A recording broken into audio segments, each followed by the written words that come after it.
Eh, bien. ¿Tienes algún texto en tu pantalla, Juan Carlos?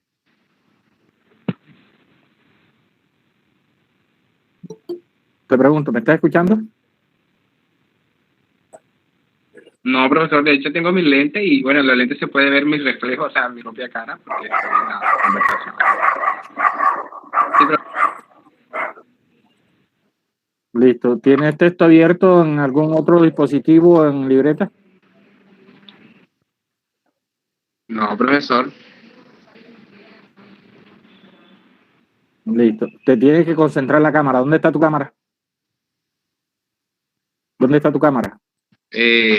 Aquí está arriba de mí. La cámara está Eso. arriba de mí. Listo, listo. Entonces ahí te tienes que concentrar ahí. Empieza. ¿Qué te vas a hablar? Bueno, profesor, la clase antes pasada mencionamos el último presupuesto, sí, el presupuesto procesal, que era de la demanda en forma. Ya habíamos tenido la oportunidad de conversar acerca de la competencia del juez y de la capacidad de ser final de esto, pues ya hemos conversado en las clases, pero en la clase pasada íbamos a hacer mención especial a la demanda. Entonces, comenzábamos la clase explicando de qué era una demanda. En resumidas cuentas, concluimos que una demanda es pedir ante el juez. Precisamente porque esto va a desenvolver cada una de las etapas que voy a explicar pues, dentro de la demanda. Ahora sí, cuando estábamos hablando de la demanda, hablamos de su forma, lo que quiere decir la forma de presentación de la demanda, cómo se presentan las demandas. Bueno, las demandas de siempre, o por regla general, se presentan de manera escrita, aunque con este nuevo código de procedimiento, con el nuevo Código General del Proceso, que se vio toda esa sustanciación de la oralidad, con el fin de hacer la justicia un poco más práctica, se viabilizó la idea de presentar demandas de manera escrita. Pero, ¿qué intuía esto? ¿Qué significa esto? Que las personas debían acudir a la secretaría de juzgado y la secretaria debía... Dijiste de manera escrita y ahí no cambia nada. ¿Cómo? Dijiste de Sí, manera sí, escrita. Entonces, ¿qué es lo que cambia? pero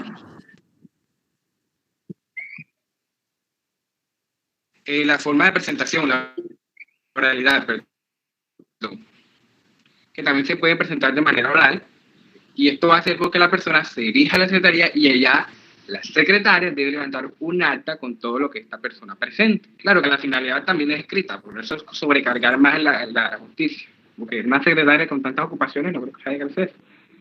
Bueno, con respecto a eso, que es el primer punto, de manera general, sobre las formalidades de la demanda. Pero Luego está te voy a hacer una que pregunta. es uno de los presupuestos procesales que mencionamos anteriormente. ¿Me estás escuchando?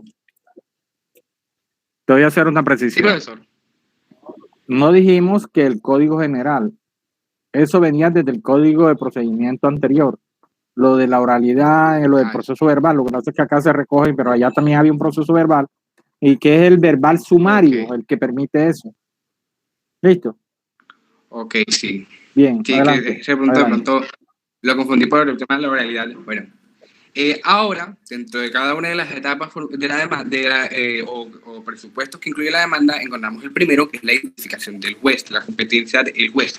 Cuando uno va a presentar una demanda, uno debe escribir al principio de ella, señor juez, dependiendo del caso, pues dependiendo del caso y asignando porque cada una de las competencias, porque por lo menos, señor juez de pequeña escala y competencias múltiples de municipios de Sincelejo o, dependiendo de la cuantía, o señor juez de Municipal Civil de Sincelejo o señor juez del Circuito Municipal de Sincelejo, de acuerdo a cada una de las características de pronto que contemple mi caso. Eso con respecto a la identificación del juez. Siguiente, sigue la identificación de las partes. Aquí mencionamos varios puntos.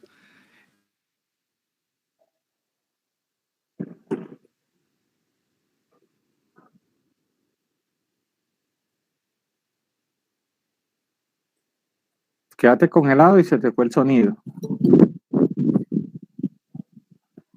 No sé si los demás están escuchándole bien, si es mi terminal o qué. No, profe, no, se quedó congelado, profesor.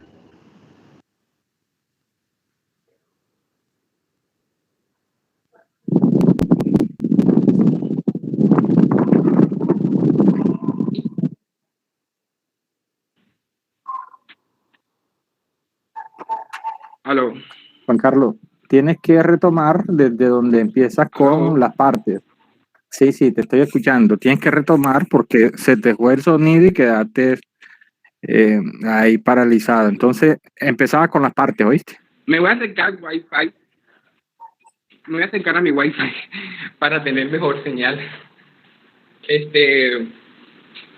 Bueno, con respecto a la parte, que era la identificación del juez, estaba hablando, esa parte sí la escuchó, profesor. Sí, empezabas ahí por las partes. Por ahí Claro, empezaba bueno, para la hablar de las identificación del partes. juez, sí, bueno, sobre las partes, demandante y demandado, se debe hacer identificación de estos, el nombre completo, el número de cédula, el domicilio, que es importante por dos razones. Primero, por la notificación a la persona que vamos a demandar, y segundo, el domicilio mío, si yo fuera el que va a demandar, porque uno de los factores para determinar la competencia del juez es el domicilio o en estos casos del demandante o del demandado. Entonces, por eso es necesario poner el domicilio con esas dos circunstancias. Para reconocer también la competencia del juez a nivel territorial, porque eso es importante, pero también para dar notificación a la persona. Otra generalidad de la demanda que se me Corrección. Jamás hablamos que el domicilio era para efecto de la notificación. Es más, cuando hablamos de eso hicimos la diferencia entre domicilio y residencia, que lo que usamos para la notificación es la residencia porque eso constituye la dirección de la persona. ¿Listo? ¿Listo? ¿Sí escuchaste? Sí, sí. Claro que sí. Ok. Bueno, adelante. Sí, señor. Adelante.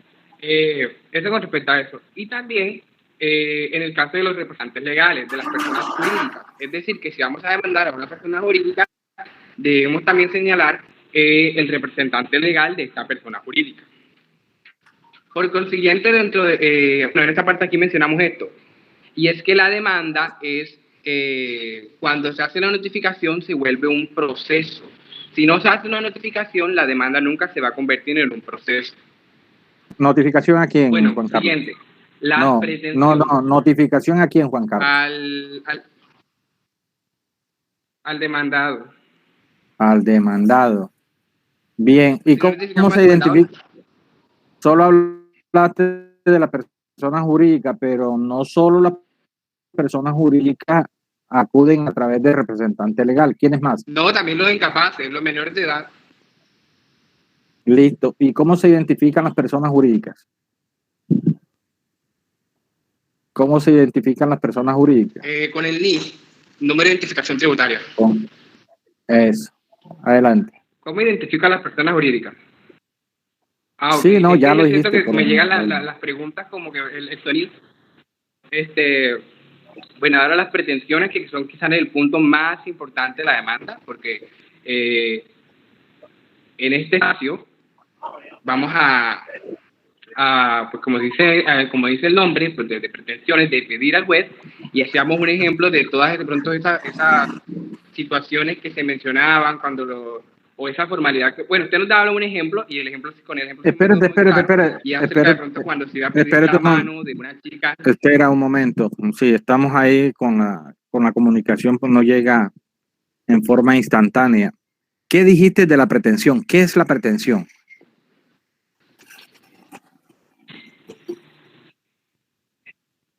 Que la pretensión es la parte o componía uno de los elementos más importantes de la demanda. E iba a explicar lo que era la pretensión con un ejemplo bastante interesante que nos daba usted en la clase pasada, que era cuando un chico asistía a la casa de una chica y pedía la mano de esta para que esta fuera su novia. Precisamente es porque estas son las intenciones de la pretensión. ¿Qué cosa? Por consiguiente, voy a mencionar los diferentes tipos de pretensiones. No, lo que pasa es que cuando me dice pretensión, yo te digo que es la pretensión, tú dices que es la parte más importante de la demanda, o alguna de las partes más importantes de la demanda, pero ¿qué es la pretensión? ¿Qué es la pretensión? Sí, porque son tres las partes importantes de la demanda. Sí, que constituyen el núcleo, pero ¿qué es la pretensión? ¿Qué es la pretensión? Esto ¿Qué es la pretensión? Es precisamente ese elemento o esa circunstancia a la que se le quiere pedir al juez. Es lo que se Que le pide dependiendo al del caso, porque si es un caso declarativo, va a pedir al juez, porque dependiendo del caso, si es un caso declarativo, va a pedirse al juez que declare el derecho. Es decir, que me dé el derecho. Pues, bueno, ya yo llevo el derecho, ya en el proceso ejecutivo llevo el derecho por medio del título ejecutivo y voy a pedirle al juez que haga ejercicio o pues no encajo la palabra, pues ya yo llevo mi derecho a pedirle al juez que ¿Cómo? Que haga ejercicio. Le vas a decir al juez que haga ejercicio. Este título ejecutivo que tiene conmigo. Espérate, no entendí esa parte, que le vas a pedir al juez que haga ejercicio. No, o sea...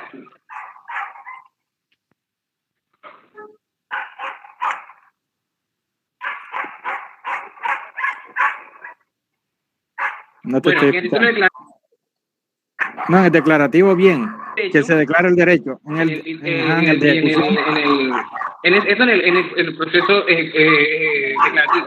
Y que en el proceso ejecutivo, es que no encuentro la forma técnica, como usted lo explicó para decirlo, pero yo le voy a decir, señor juez, aquí traigo mi derecho, dígale usted a esa persona que me cumpla con ese derecho que tiene conmigo. Ese título de valor que esa persona tiene conmigo. Pídale a esa persona que me cumpla ese título de valor que tiene. No, él no pide, él ordena. El juez no pide, ordena. El que pide eres tú. Ordena, eso. Sí, ordena cumplir el derecho. Ordena cumplir el derecho. Por eso es que se llama proceso, sí, por eso es que se llama proceso de ejecución. ¿Oíste? Por eso es que se llama proceso de ejecución, porque se acude ante el juez para que se ejecute el derecho. ¿Listo? Listo. Juan Carlos, dentro de las pretensiones mencionamos 3. Vamos a dejarlo allí. Te doy un 3-7. Bueno, profe. Bueno.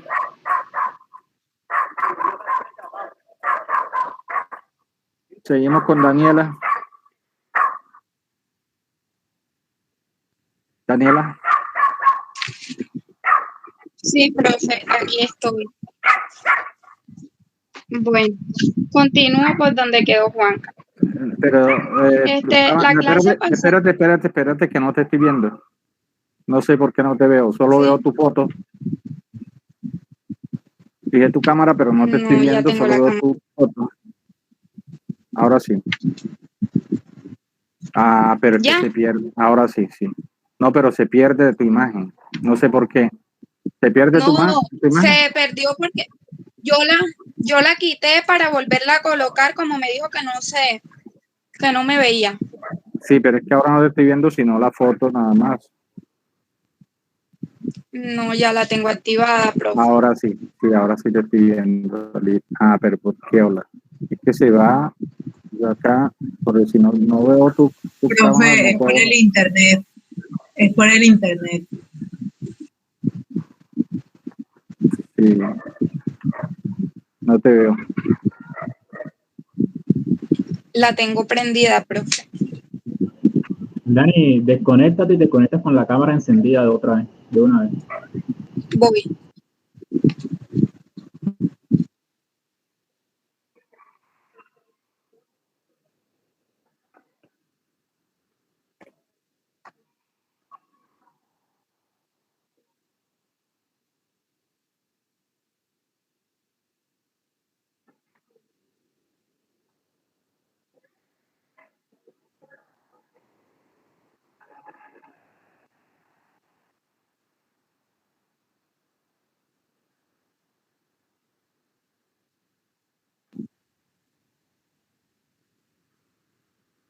Daniela, ¿me estás escuchando? Creo que se salió para entrar con la cámara.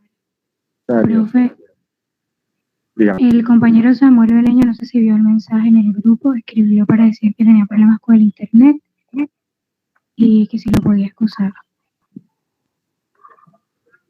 Dejo el mensaje, dejo el chat. Sí, señor. Yo lo veo. Fue Ya, en profe. WhatsApp, profe. ¿Me Fue escucha? en WhatsApp Ah, y en la reunión. no. Daniela, mira, revisando aquí el listado, ya tú participaste en esta clase, entonces no puedes participar otra vez hasta que se agote toda la lista. Profe, ¿Listo? pero ese día no me fue muy bien. Eso es otra cosa. Tienes un 3.5 en esa intervención.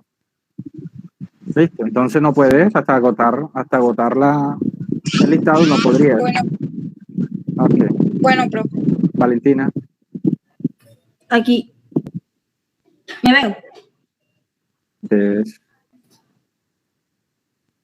Sí me veo. Sí. Te pregunto, Valentina, ¿texto Diga. en tu pantalla? No, estoy desde el celular. ¿Te quedas quieta, por favor? Porque así no te puedo controlar. Ya. ¿Tienes Pero ya te di un segundo. texto en otra parte abierta? No, señor. ¿No puedes dejar quieta tu vencedora? Ya. Listo. Bueno, continuamos. Bueno, Juan estaba hablando sobre las pretensiones y iba a comenzar de las pretensiones pueden ser principales, subsidiarias y consensuales. No, Profe, me regala el nombre, por favor. consecuenciales.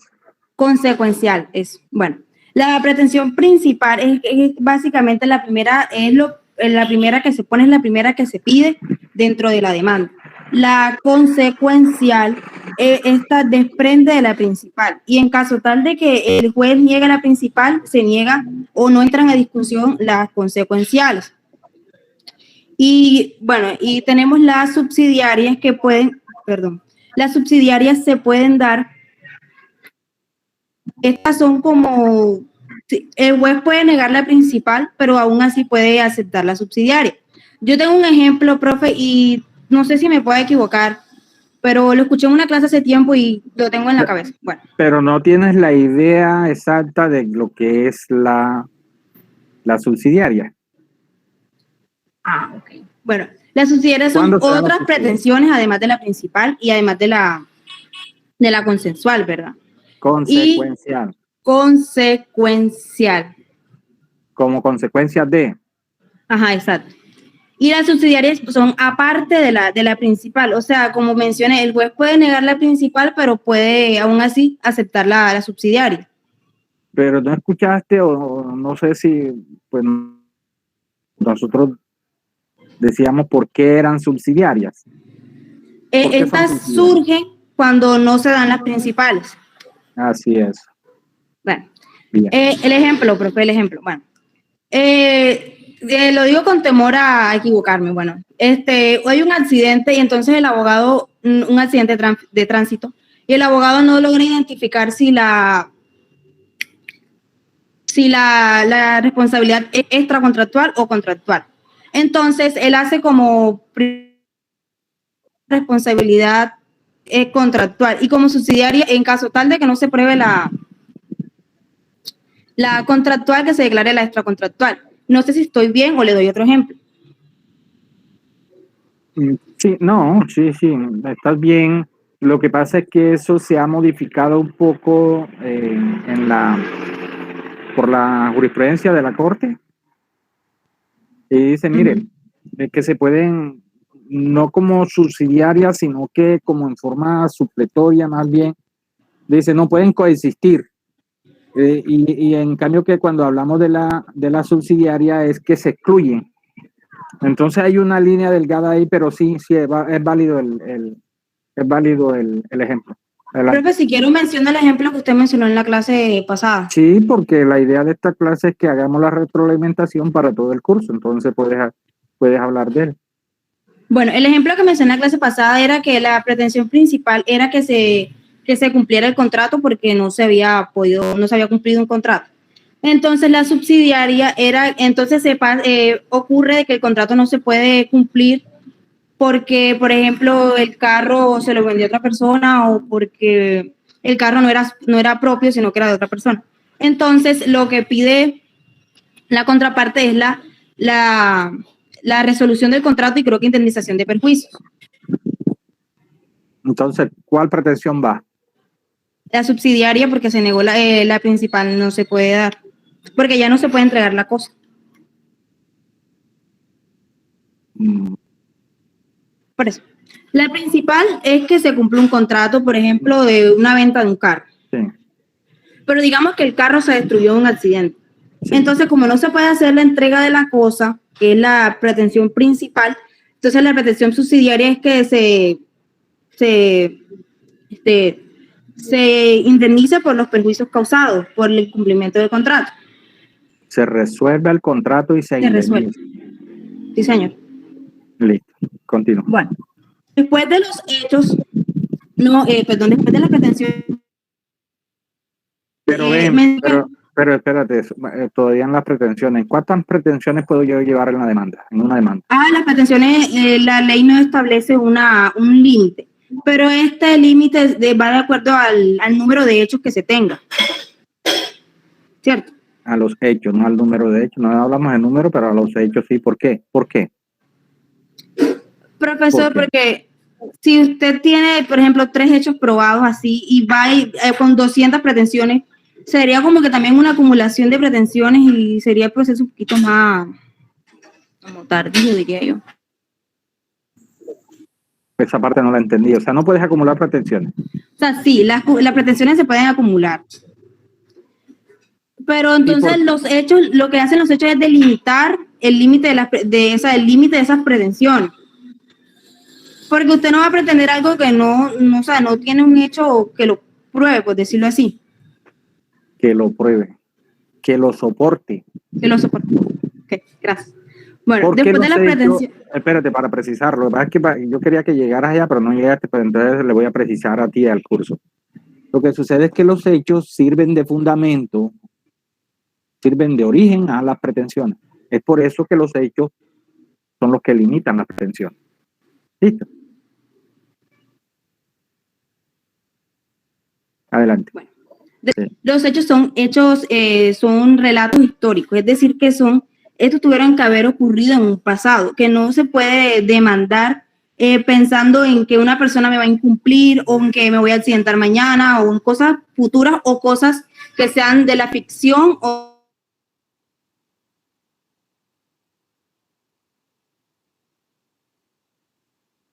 que ser determinados, clasificados y enumerados. Bueno, los hechos tienen que ser determinados porque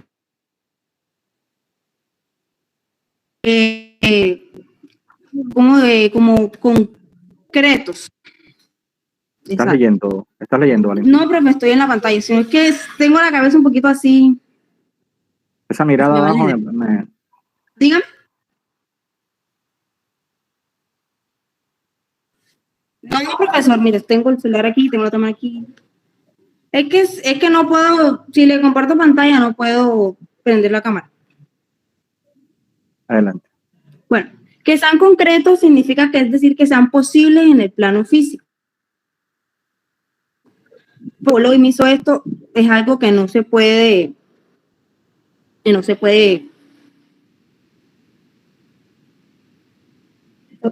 llevar un proceso. Indeterminados, estos no pueden ser objeto de prueba si los hechos son indeterminados. Bueno, mencionó que los hechos se tienen que ser clasificados.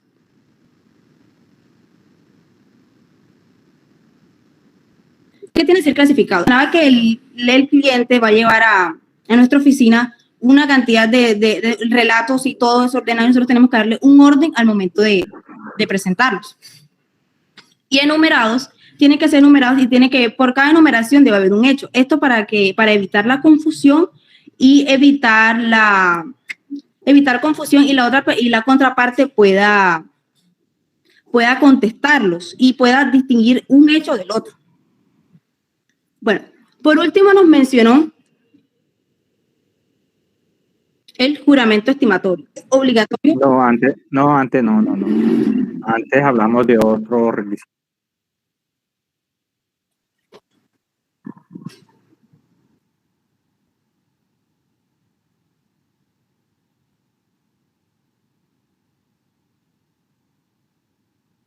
mencionó que las pruebas son las que se pueden llevar al proceso, que son las pruebas documentales, y los que se van a pedir, o sea, las que se le van a pedir al juez que las practique. O sea, las que se pueden aportar son las documentales. Ajá, Bueno. ¿qué dijimos del juramento? Del juramento estimatorio. El juramento estimatorio es como obligatorio para algún tipo de, para 4 tipos de demandas. Bueno, la primera No dijimos para 4 tipos de demandas. O sea, para 4 situaciones, más bien. Bueno, te acercas más. ¿Cómo así situaciones? O sea, básicamente, ¿cuáles son las 4 situaciones? Cuando sea indemnización, compensación, pago de frutos y el pago de mejoras. Pero fíjate, sí, esos son 4 eventos, pero ¿qué sucede en esos 4 eventos? Tengo que llevarlo ¿dónde? Cuando yo, ¿qué? Voy a pretender, voy a pedir. O sea, y ahí sí, 4 aspectos. Dígame. Lo que pasa es que no precisa porque eso ¿qué sucede con esos 4 conceptos? Cuando se va a pedir sobre esos 4 conceptos. Exacto. ¿Listo? Sí. Continúa. Bueno, indemnización puede ser contractual o extracontractual. Y esta es cuando un daño origina un perjuicio y se le pide al juez la indemnización de este perjuicio. Bien, mira, la indemnización sí, puede ser de origen contractual o extracontractual. Adelante. Bueno, y mencionó que tienen que ser perjuicios materiales, porque si son extrapatrimoniales no la cobija lo del juramento estimatorio. Bueno, también nos mencionó de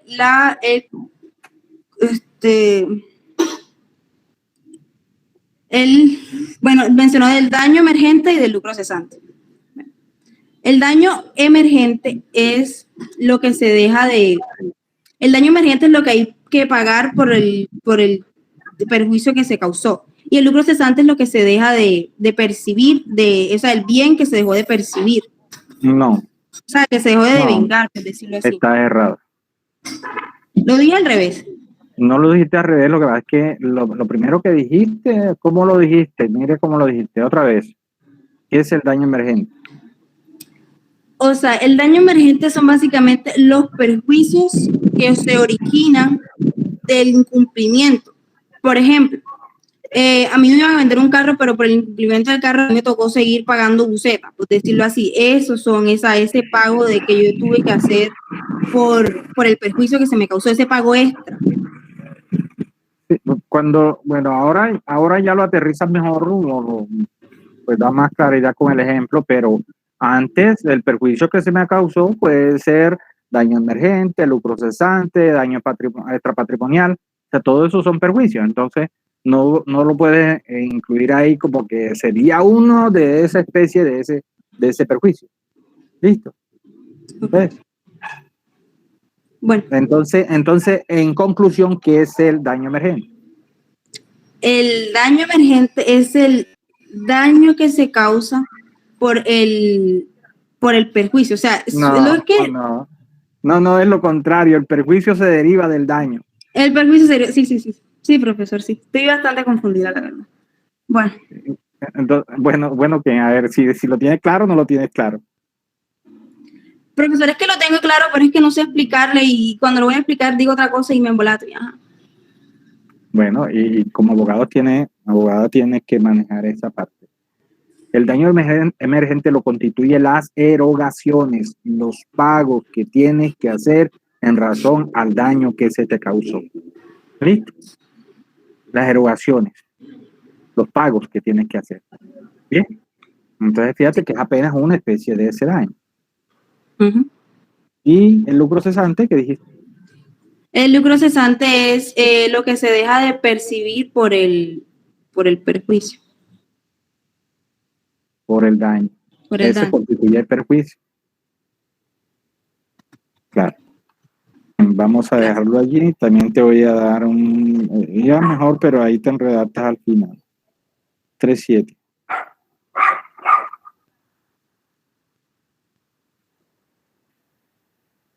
Bien, ¿hay otro voluntario? ¿U otra? Todavía falta uno por salir. No hay. Bien, vamos entonces a retomar la clase. Hay un quiz pendiente para aquellas personas que tuvieron dificultad en el quiz inicial. Tuve la intención de prepararlo, de programarlo, pero he estado demasiado ocupado con lo de la oficina, así que no me dio tiempo, entonces queda que aplazado para la próxima clase. Ojalá que esté ya más que me permita programar. Bien, vamos a continuar, pero veo que falta mucha gente aquí, entonces voy a hacer, porque no sé, están como tomándolo demasiado folclórico, y entonces voy a seguir preguntando, pero sí voy a hacer la toma Profe. del listado. Profesor, Dígame, Laura. yo le quería hacer una pregunta sobre lo que usted dijo del quiz, que yo tuve, el problema fue en probatorio, entonces quería saber si este de probatorio sí se va a hacer mañana. En probatorio tratamos lo de probatorio, aspiro a hacerlo. Tú tienes que preparar esto para ver si te preparas o qué. Tienes que estar preparado en todo momento, entonces tienes que No, es esperar para saber mañana. Tienes que esperar mañana. Acá no podemos tratar nada de probatorio. Ok, gracias. Paula. Presente, profe. Aquí estoy. Antonio. Presente. Daniel.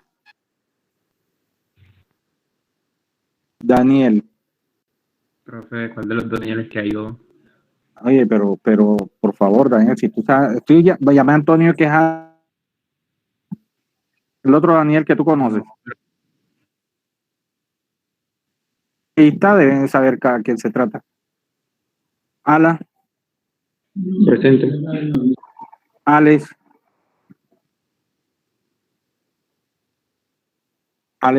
Presente, profe. Juan. Presente, profe. Danilo. Presente. Josías.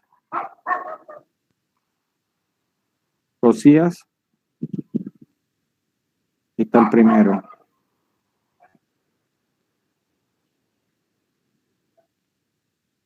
Luis Ángel. Presente. Andrea.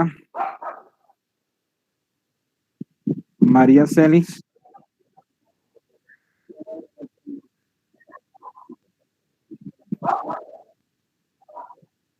Pero tiene que ser cuando llegue a la Andrea, por favor, cuando llegue a llamarla me dice, listo. Luis Ángel Cardosa ya respondió. María Celis. Presente, profe. Antonio Chávez. Presente. Juan Contreras.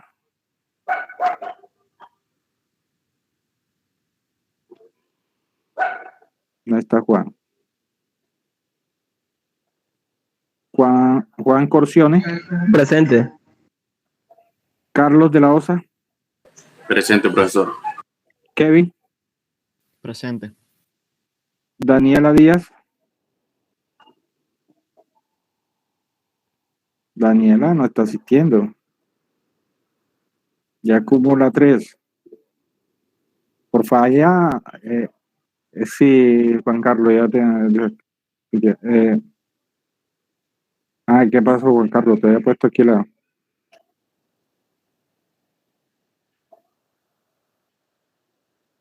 Daniela también se pierde por inasistencia. Lleva 3. María Fernández.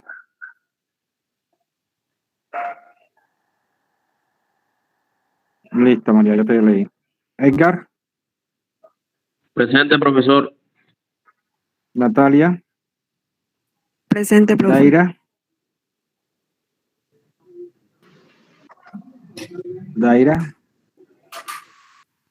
Daira acumula 2.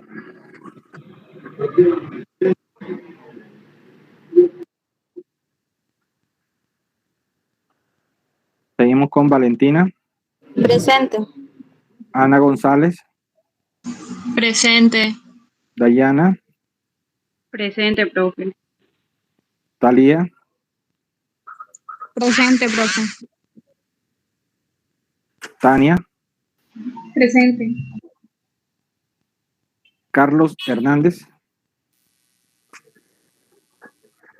Carlos.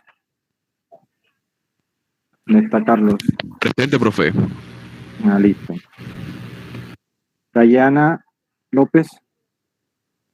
Presente, profe. Laure. Presente. Freddy. Presente, profe. Valentina Merlano. Presente, profesor. Profe, disculpe, a mí no me llamó. Soy con H. Hernández. Hernández. María. Hernández. Sí. Sí, listo, María. Gabriela Montes.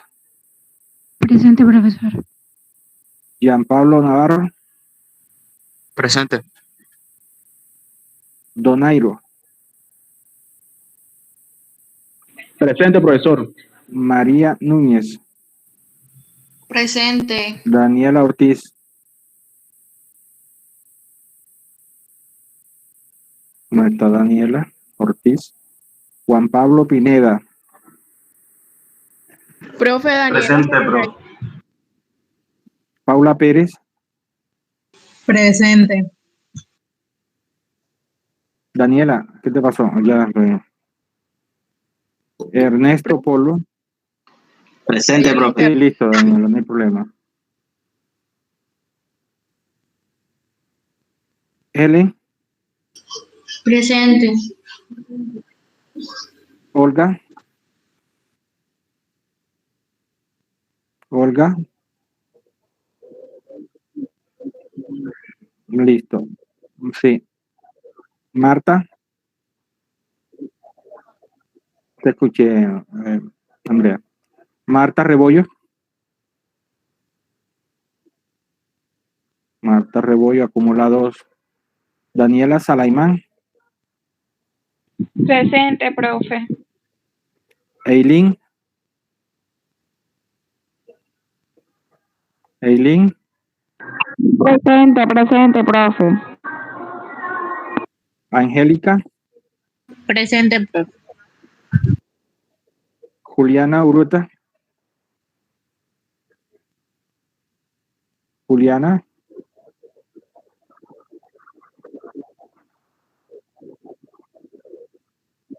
Ok. María Ursola. Sí, sí. Presente. Jesús Villalba. Presente, profe. Brian Vitola. Presente, profesor. Alexander Cabrera. Presente, profe. María Medina.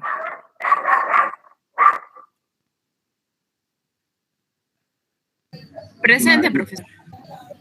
Luisa Fernanda. Presente, profe. Samuel. Presente, profe. Anthony. Presente, profe. Sí, sí, ya respondió. Muy bien. Bueno, vamos a... quedamos por lo de... El Profesor, a mí no me llamó. Disculpe. Wilfrido. A ver, ¿qué pasó aquí? Si no te llamé, no te puse falla. Rodríguez Chávez Wilfrido. Ajá. Sí, está bien, no te puse falla. Bien. Gracias. Josías, creo que no respondiste, ¿verdad? Josías, vamos a ver.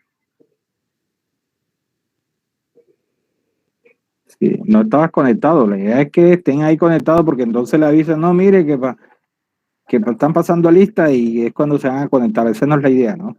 Porque se pierde en la clase. Bien. Continuamos con el juramento estimatorio, que es un contenido de la demanda, no de toda demanda, porque tiene que ser en los 4 eventos que la ley dice: cuando vamos a pedir indemnización, cuando vamos a pedir compensación, cuando vamos a pedir pago de fruto, cuando vamos a pedir el pago de mejoras. Cuando se hace en debida forma, porque para que haga prueba de su monto, para que sirva como prueba, debe hacerse en debida forma. ¿Cómo es en debida forma? En forma razonada, discriminando cada uno de sus conceptos. Es decir, tengo que decirle al juez, tengo que decir en la demanda de dónde sale la suma que estoy tasando, que estoy fijando, ¿verdad? ¿De dónde sale esa suma? Ella deja de ser prueba de su monto, oigan esto, cuando es objetada por la contraparte. Pero la objeción tampoco se puede limitar simplemente a decir objeto el juramento estimatorio, porque la norma también dice que tiene que ser razonado, que tiene que decir en la objeción dónde se encuentran los errores para que deje de ser prueba. Porque si simplemente usted dice objeto del juramento estimatorio sin dar razones o razones no válidas, entonces sigue siendo prueba de su monto. ¿Listo? Cuando deja de ser prueba de su monto, ¿qué sucede? La norma dice que el juez le concederá a la parte demandante que presentó el juramento el término de 5 días. Le concede 5 días para que aporte o pida las pruebas que le sirvan entonces para la comprobación de la suma que él fijó. ¿Listo? Bien. Y ojo con eso, cuando vayan a hacer un juramento estimatorio, jóvenes, no olviden que deben hacerlo con base en un dictamen previo. O sea, no tienen que aportar el dictamen, pero sí un dictamen previo para que no vayan a caer en la arbitrariedad, para que no vayan a fijar una suma sin saber de dónde sale, simplemente por fijar o porque ustedes se la imaginaron. Porque desde ese punto de vista no podría ser razonado. ¿Cómo va a explicar usted de dónde sale? Ahora, si usted pues se inventó sus fórmulas y buscó cómo adaptar la suma que usted fijó a las explicaciones que usted va a dar, entonces después eso puede salir, porque cuando la parte demandada objete ese dictamen, esa estimación, entonces usted va a tener que aportar o pedir las pruebas, y cuando se pruebe que la suma que usted fijó, que usted tasó, que usted estimó, superan el 50% de lo que logre probar usted o la contraparte, entonces lo van a condenar a pagar el 10% de la diferencia entre el valor estimado y el valor probado. Ojo con eso. Entonces la sugerencia es que siempre, ahora, como solo le van a dar 5 días para que usted aporte o pida prueba, si usted no ha hecho un dictamen previo antes, esos 5 días con toda seguridad, jóvenes, no le va a alcanzar para usted mandar a elaborar un dictamen. A menos que tenga un perito allí de cabecera dispuesto a que se ponga a trabajar apenas usted lo llame, que es poco probable, porque usted tiene que contratar los servicios del perito. Y es un bufete de eso donde pues tienen todos las herramientas, las áreas interdisciplinarias, los peritos en toda área. Es posible que pueda hacer, pero de otra forma no. Entonces, por eso la sugerencia es mándenlo a hacer antes. Para cuando el juez le dé los 5 días, ya ustedes tienen el dictamen allí.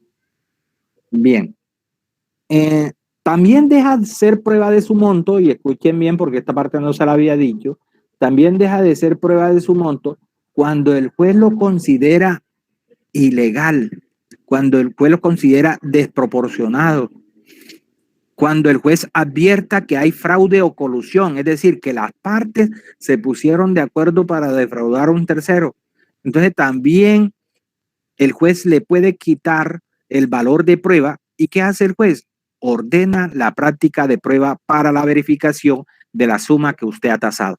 Entonces fíjense que pierde el valor de prueba no solo con la objeción que haga la parte demandada, sino también cuando el juez lo considere ilegal o que haya fraude o colusión, para tener en cuenta esos dos eventos en el que deja de ser prueba de su monto. ¿Listo? Bien. Ahora, dijimos que no siempre que se pide el pago de perjuicio se va a utilizar el juramento estimatorio. Porque antes habíamos dicho que solo se aplica para los perjuicios patrimoniales, es decir, el daño emergente y el lucro cesante. No se aplica para los perjuicios extrapatrimoniales. ¿Por qué? Porque resulta que cuando se trata de perjuicios extrapatrimoniales, usted no tiene libertad para fijar cualquier suma. Para usted diga, no, es que los perjuicios extrapatrimoniales yo los taso en la suma de 1.000 millones de pesos. No puede decir eso. ¿Sabe por qué? Por la sencilla razón que, de acuerdo con la jurisprudencia de la Corte Suprema de Justicia, nuestro órgano de cierre en la jurisdicción ordinaria, que es donde nos encontramos nosotros en este curso, ella fija los límites, fija el techo. Es decir, la suma máxima por la cual se puede condenar por perjuicios extrapatrimoniales, daño que constituye el daño emergente y el daño a la vida de relación. Son dos conceptos diferentes como perjuicios extrapatrimoniales. El perjuicio moral, creo que cometí ahí un error, no hablo del... Creo que sí, parece que cometí un error ahí. Sí, proferido daño emergente y especie moral. Eso, corrijo. Se trata de los perjuicios morales. Entonces, en ese caso, y el daño a la vida de relación, que es aquella alteración como en la forma de vivir que traía la persona, que lo priva de algunos placeres de la vida, como diversión, como compartir con amigos, como poder practicar deportes, no solo de él, sino de las personas que tiene a su lado, sus personas cercanas, padre, madre, hijos, esposa, compañero, compañera. Entonces, en eso consiste el daño a la vida de relación, y entonces en esos casos es la Corte, a través de su jurisprudencia, la que fija los topes. Ahorita mismo la suma más alta está en 72 millones de pesos. Con el caso extremo, muerte de un hijo, por ejemplo, muerte del padre, muerte del cónyuge o la cónyuge. Entonces, y de allí hacia abajo se aplica lo que la jurisprudencia ha denominado como el arbitrius judici. ¿Qué quiere decir? Que corresponde al juez en su arbitrio, de acuerdo con los casos, de establecer el monto de la indemnización, pero teniendo en cuenta el techo que fija la Corte Suprema de Justicia en su jurisprudencia. ¿Listo? Ojo que estamos hablando del proceso civil, porque cuando ustedes vayan a ver el proceso administrativo, también le van a hablar de estas indemnizaciones, y entonces allá el que fija el tope no es la Corte Suprema, sino el Consejo de Estado. Que acá en la Corte Suprema se fija en pesos, allá se fija en salarios mínimos. Entonces son diferentes, para que tengan en cuenta eso. Cuando lleguen allá ya te dan a ustedes la información. Entonces fíjense que aun cuando se pida perjuicio, no puede utilizarse el juramento estimatorio cuando se trata de los perjuicios extrapatrimoniales. Pero además hay otro evento donde no se puede utilizar el juramento estimatorio aún en los perjuicios patrimoniales y menos en los extrapatrimoniales. ¿Sabe cuándo? Cuando en el proceso hay incapaces. Cuando en el proceso hay incapaces.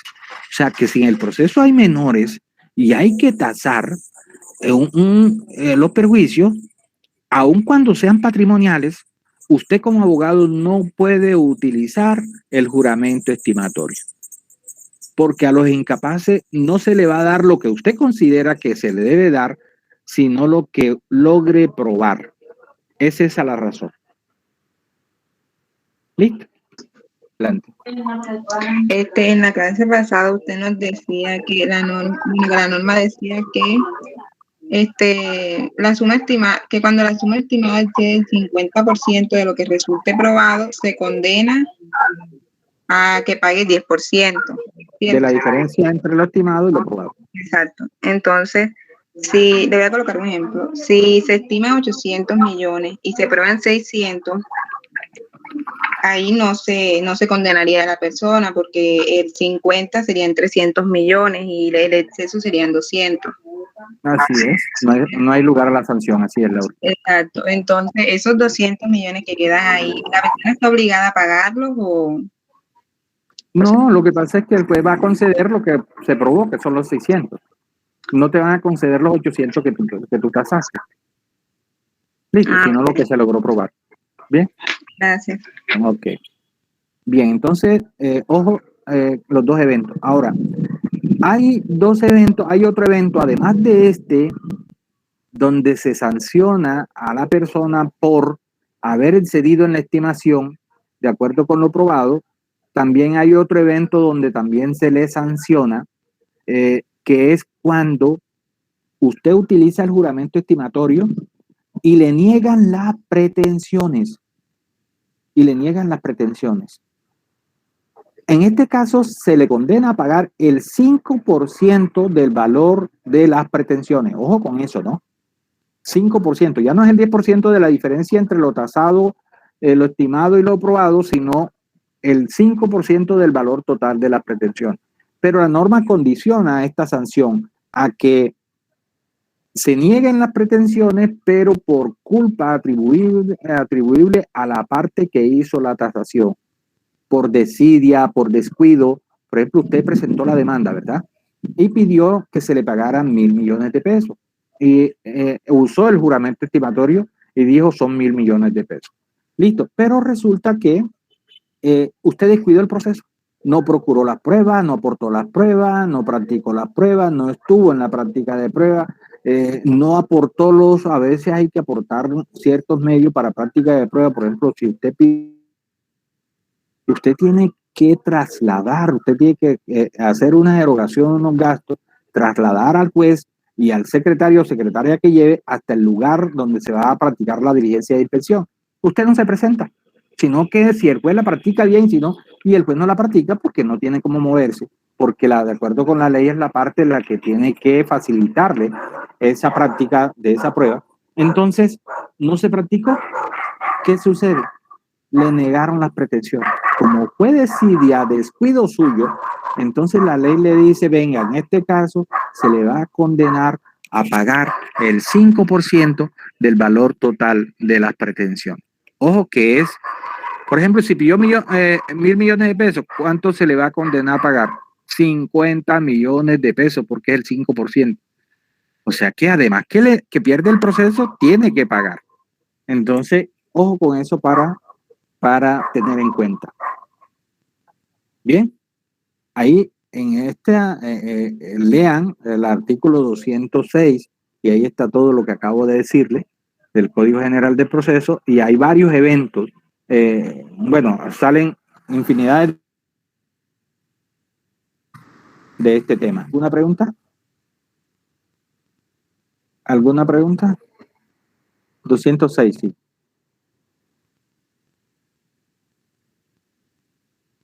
No hay pregunta. Bueno, continuamos viendo entonces, o mejor, vamos a hacer una lectura como para recapitular. Ya veo que Andrea tiene el código en las manos, ¿cierto, Andrea? Para ver qué se nos pasó, vamos a hacer la lectura del artículo. Sí, claro que sí. Vamos a hacer la lectura del artículo 206, por favor. Sí.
¿Aló?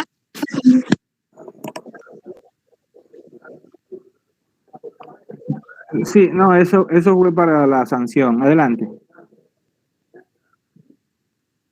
Adelante, la sanción. Sí, a la sanción antes era a favor, no lea la modificación. La sanción era adelante, yo se les explico, antes era a favor de la contraparte, ahora va a una cuenta del Consejo Superior de la Judicatura. Adelante, continúa. Continúa.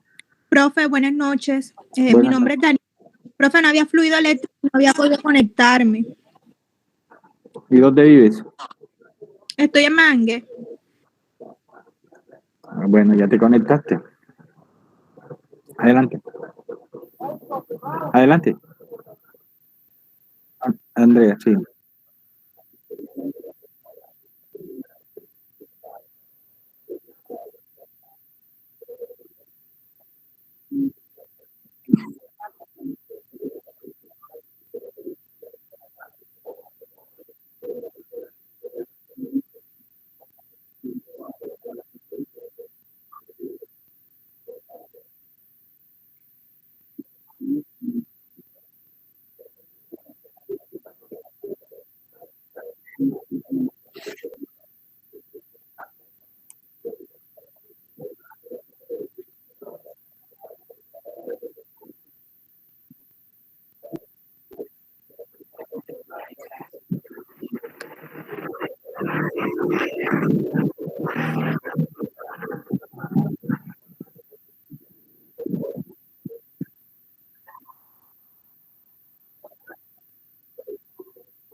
Se fue el sonido.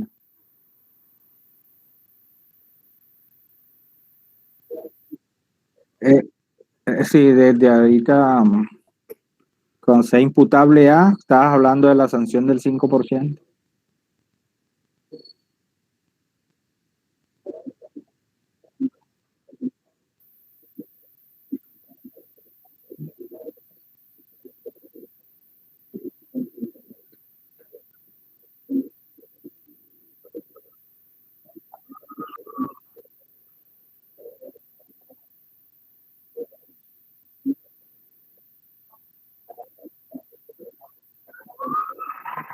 Ahí está.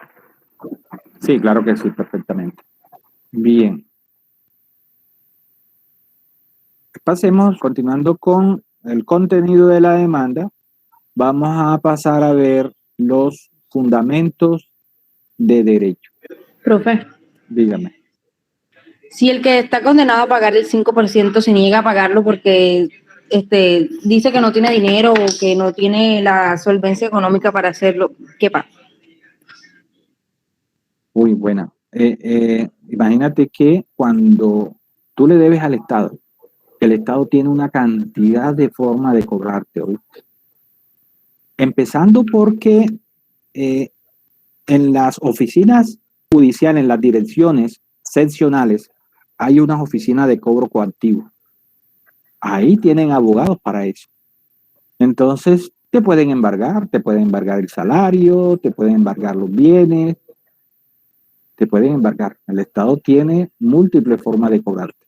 Así que para que no le pagues porque tú no tengas nada, pero a veces inclusive puede esperar todo el tiempo porque te abren el proceso coactivo y con eso interrumpen la prescripción y te pueden embargar en cualquier momento que tú adquieras bienes o adquieras un empleo, entonces te pueden embargar.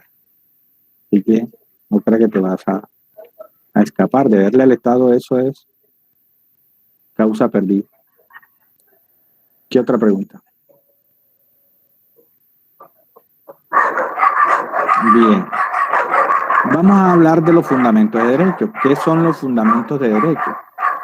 Los fundamentos de derecho no son más que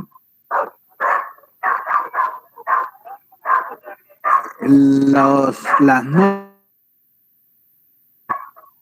¿De qué vamos a hablar, profe? Que no escuche por la peleita de perro que tiene ahí atrás. Sí, de los fundamentos de derecho como contenido de la demanda. Fundamentos de derecho. Estamos hablando de los contenidos de la demanda. Pasando el juramento estimatorio, pasamos a los fundamentos de derecho. ¿Qué son los fundamentos de derecho? Las normas sobre las cuales nosotros vamos a edificar, sobre las cuales nosotros nos vamos a servir para presentar la demanda. ¿Qué normas van aquí? Primero, las normas sustanciales. Las normas sustanciales que contemplan nuestro derecho. Eso ya creo que lo alcanzamos a ver nosotros allá en probatorio cuando decíamos incumbe a la parte probar el supuesto de hecho de las normas que consagran los efectos que ella persigue. Bueno, que esas son las normas, ¿sí? Disculpe, ¿me puede hacer el favor de repetir que se me entrecortó el audio? Sí, estamos hablando de los fundamentos de derecho, Daniel.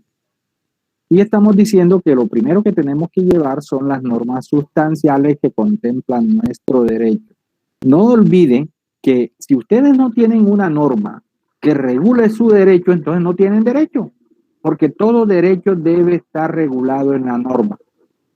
O el derecho de crédito, el derecho a la salud, el derecho a pedir indemnización. O sea, eso tiene que estar contemplado en la norma.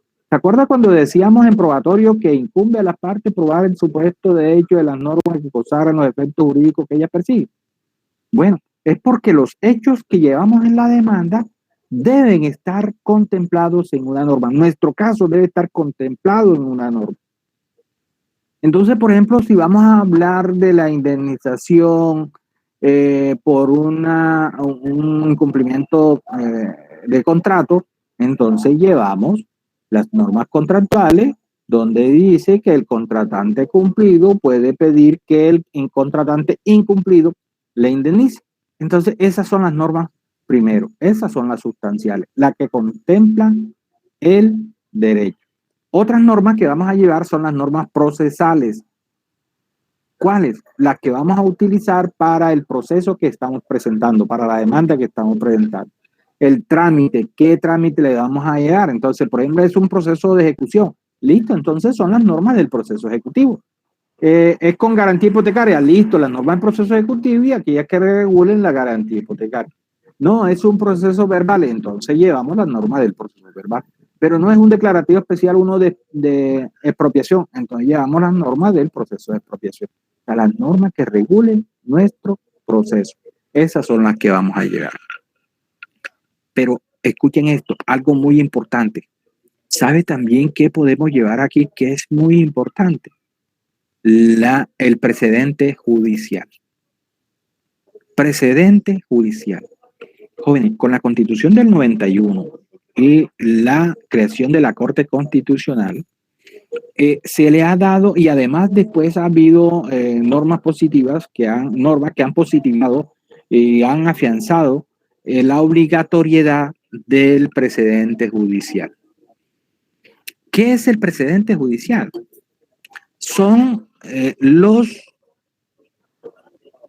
pronunciamientos anteriores del mismo juez o de la Corte Suprema de Justicia, en este caso, porque no olvidemos que estamos en el curso civil, de procedimiento civil, y por lo tanto en la jurisdicción ordinaria, y el órgano de cierre de la jurisdicción ordinaria es la Corte Suprema, porque el precedente puede ser horizontal o vertical. Oigan esto, el precedente puede ser horizontal o vertical. ¿Cuál es el precedente horizontal? El del mismo juez. Los pronunciamientos que el juez antes ha hecho sobre casos similares, eso lo obliga, lo ata al mismo juez. Porque un juez no puede fallar casos similares de diferente forma si no tiene una explicación, si no tiene unas razones válidas. Oigan eso, si él viene fallando estos casos de responsabilidad civil contractual de esta forma, Los que le sigan tienen que ser de esa forma. Ahora, sí, la ley, la jurisprudencia le dice, bueno, usted sí puede cambiar su criterio, pero si tiene razones para cambiarla. Por ejemplo, que cambió el presidente de la Corte, por ejemplo, que cambió la ley, por ejemplo, que cambió la Constitución. Entonces, tiene que tenga razones para modificar su criterio, porque si no, el criterio de él lo ata.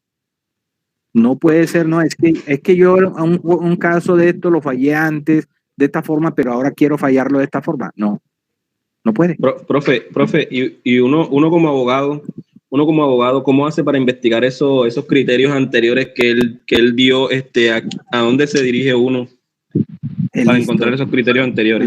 Listo, eso tiene su respuesta, pero quiero que alguien, porque ahí parece que Daniela quería decir algo, ¿hay algún estudiante que le pueda ayudar a Wilfrido cómo podría hacer él para conocer esos criterios anteriores? Que es fácil.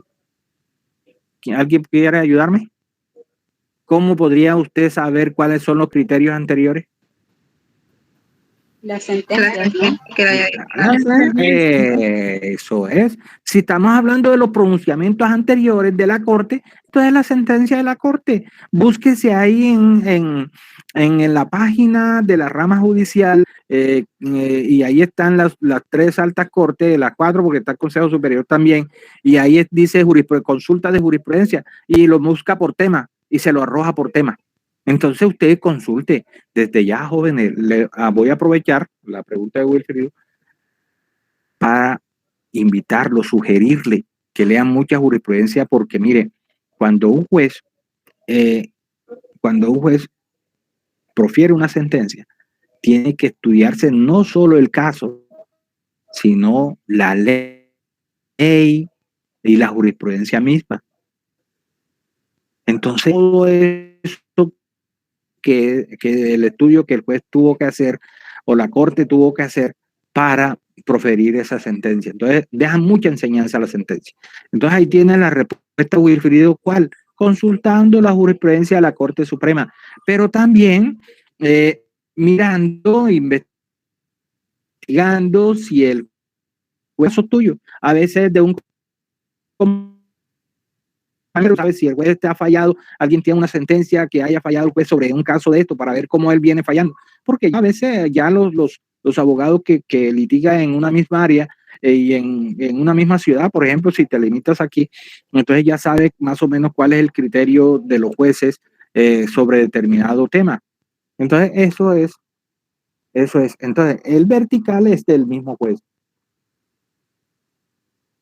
Pues, en cambio, sí, el horizontal. En cambio que el vertical es el de la Corte Suprema de Justicia. Ojo, no es el del superior. No es el del superior, sino el de la Corte Suprema de Justicia, porque el de la Corte Suprema de Justicia es el que unifica la jurisprudencia. Es el órgano de cierre. O sea, por eso es que cuando llega allá y la Corte se pronuncia sobre esos casos, ya esos casos quedan con efecto inter pares obligatorio como precedente judicial. ¿Listo? Para tener en cuenta. Corte Suprema de Justicia, repito, porque estamos en la jurisdicción ordinaria, estamos en el proceso civil. Los demás, pues, entonces habría que tener, si estamos en un proceso administrativo, sería el precedente del Consejo de Estado. También aplican para todas las jurisdicciones los precedentes de la Corte Constitucional. Si la Corte Constitucional en sede de tutela se ha pronunciado sobre diferentes asuntos, eso y para las tutelas mismas también sirve como precedente vertical para esos casos. ¿Listo? ¿Preguntas? Entonces, recapitulando, son 3 las normas que llevamos en los fundamentos de derecho. Las normas sustanciales, las normas procesales y el precedente judicial. ¿Bien? Preguntas. Después del precedente judicial, continuamos con la cuantía del proceso. Tiene que decir cuál es la cuantía del proceso. Pero tampoco es que sea un requisito de toda demanda, porque dice la norma que la cuantía del proceso usted la va a determinar cuando se requiera para determinar la competencia o el trámite. Explico eso. O sea que la cuantía, como el juramento estimatorio, tampoco es un requisito de toda demanda. Solo será un requisito de la demanda cuando se requiera, oigan esto, para determinar la competencia o el trámite.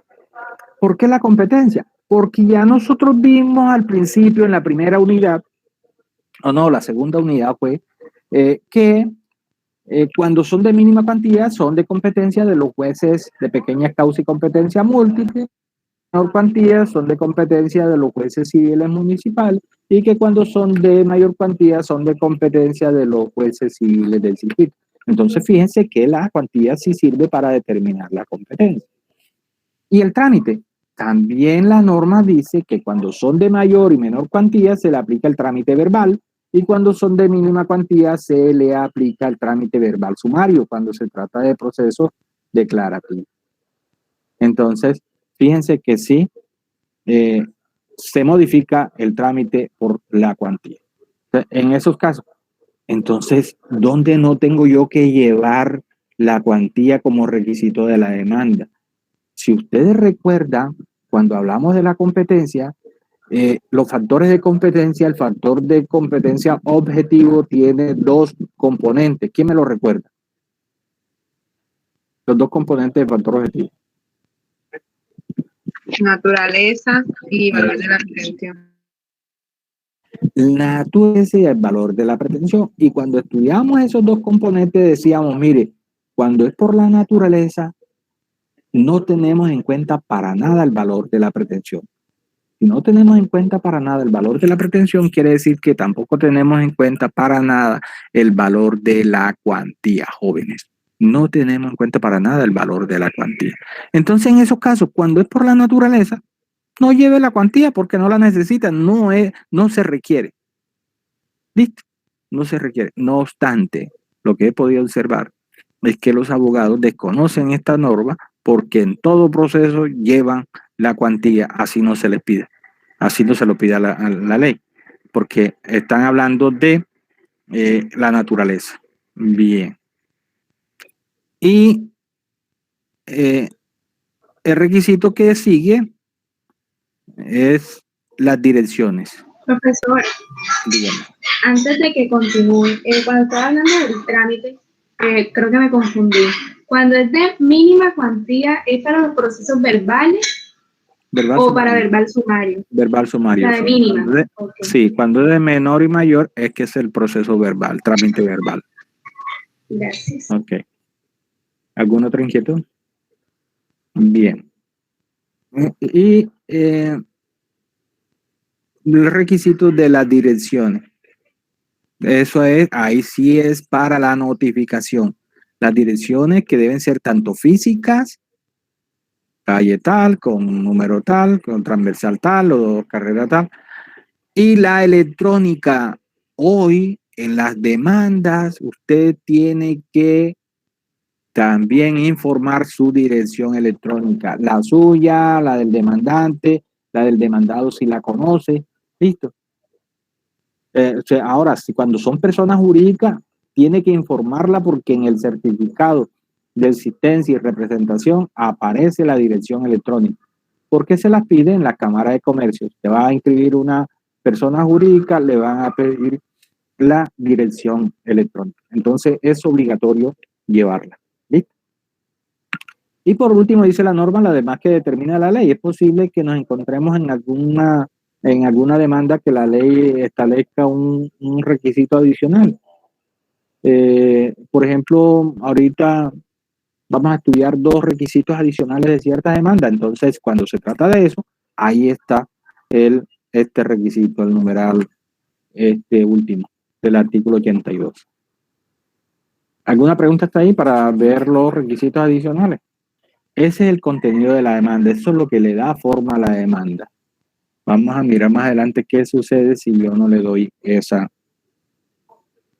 contenido. Preguntas. Bien, vamos a ver requisitos adicionales de ciertas demandas.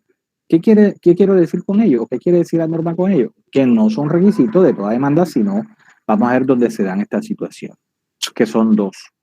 El primero, cuando en la demanda hay bienes inmuebles. Cuando la demanda trata de bienes inmuebles, entonces, en estos casos, dice la norma que hay que identificar a los bienes inmuebles por su ubicación, por los linderos, por el área del inmueble, por los números que le identifican como la nomenclatura, que son los números de la dirección, por el folio de matrícula. Miren, todo bien inmueble se identifica por un folio de matrícula.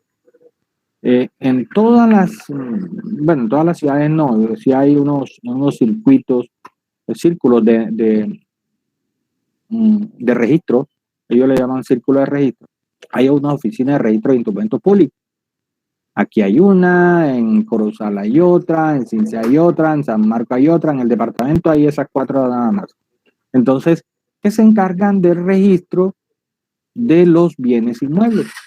Y está compuesto de un código conformado por 3 números iniciales, que es como un prefijo que identifica el número el código de la oficina, seguido de otros números, que es el consecutivo del folio de matrícula.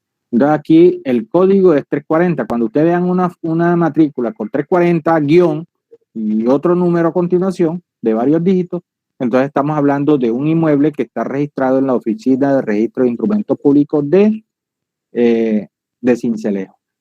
¿Listo? Entonces tiene que identificarlo así. Cuando se trata de bienes inmuebles rurales, en vez de la nomenclatura se identifican por el nombre. Acuérdense, ¿verdad? Que cuando va a buscar un predio en la zona rural, no va a encontrarlo por nomenclatura, por número, por carrera, dirección, sino por nombre. Es esa la razón, y es un requisito que en las escrituras tiene que llamar el bien por el nombre, bien para poderlo identificar. Y cuando en la demanda hay bienes muebles, se van a identificar por su peso, medida, características, cualquier dato que lo identifique a ese bien mueble. Por ejemplo, los electrodomésticos tienen un número serial que viene de fábrica.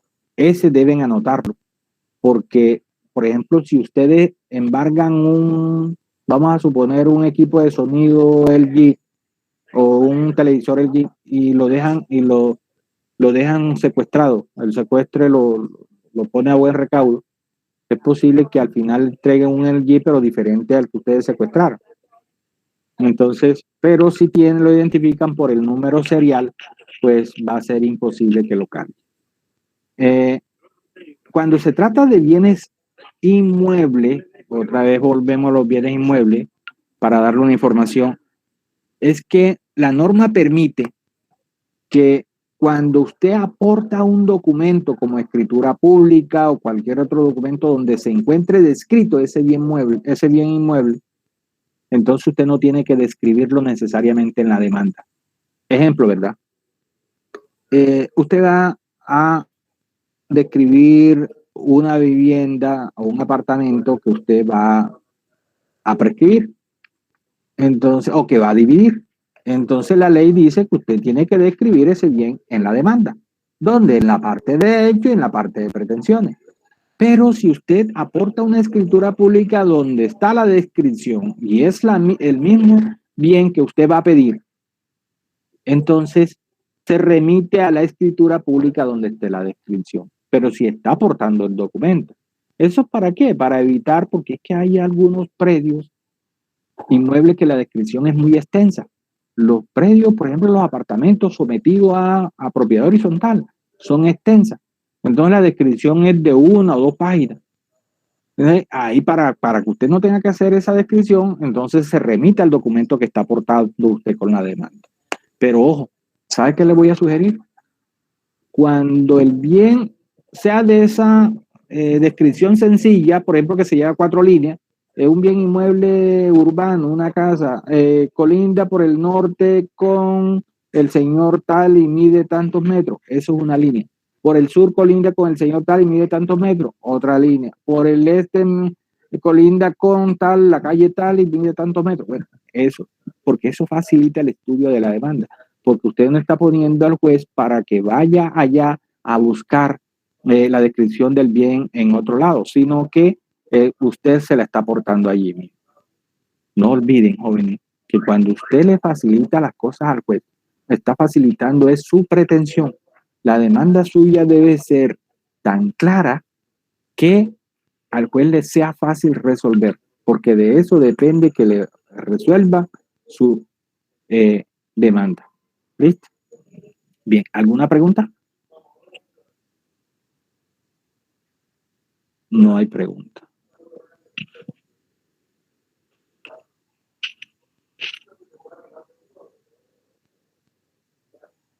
Vamos a pasar entonces a ver los anexos de la demanda. Anexos de la demanda. Toda demanda lleva anexo. Toda demanda lleva anexo. Pero ojo, no es requisito, porque es que algunos lo entienden como requisito de forma de la demanda.